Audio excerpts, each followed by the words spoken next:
guys. Magandang gabi sa lahat. Walking with my Ruby.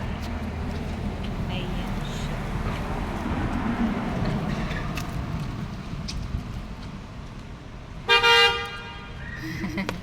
Nagulat siya. Mag-walking lang kami dito sa street ng malapit sa lugar namin. Guys, ayan.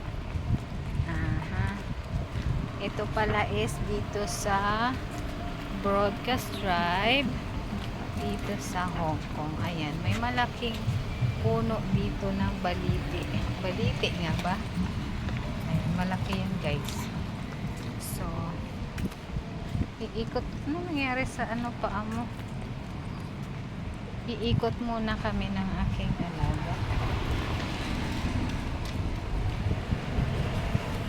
Ayan, puro building lang dito. So, ayusin na naman nila yung kalsaan, yung kabilang dito.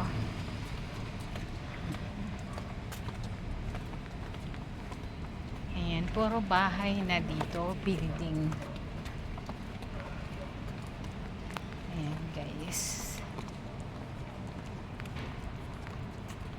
Ikot ko muna yung alaga ko kasi gabi na naman. So gumagala kami ng aking alaga tuwing umaga at gabi. Ayan yung gala ko sa kanya para naman makalanghap ng fresh air. Ayan guys, walang sasakyan.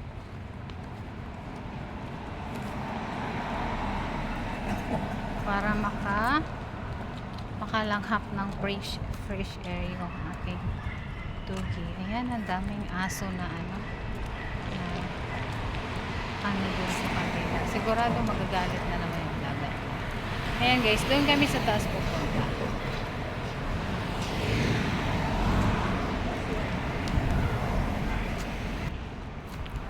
Ayan.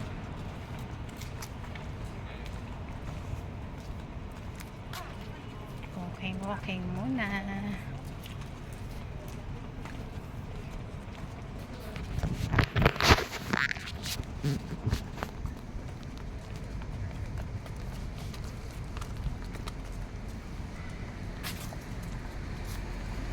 Wala masyadong aso ngayon kasi medyo gabi na siya, pero para sa akin mas maganda konti aso kasi hindi nagwawala yung aso ko, hindi siya nagagalit.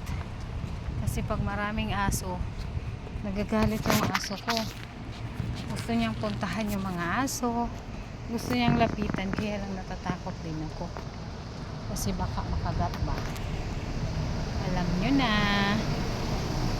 mahirap na.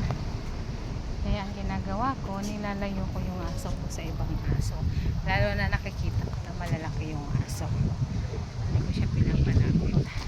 Yan, mahangin.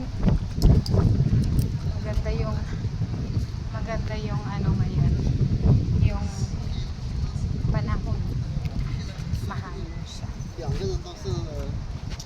Ayan guys, malapit na kami doon sa bahay namin. Kaso may malaking aso ako masasalubong. So mukhang hindi ako pwedeng dumaan doon. Malaki ng aso. Ayoko masalubong yung malaking aso na nandoon. Nakatakot pa.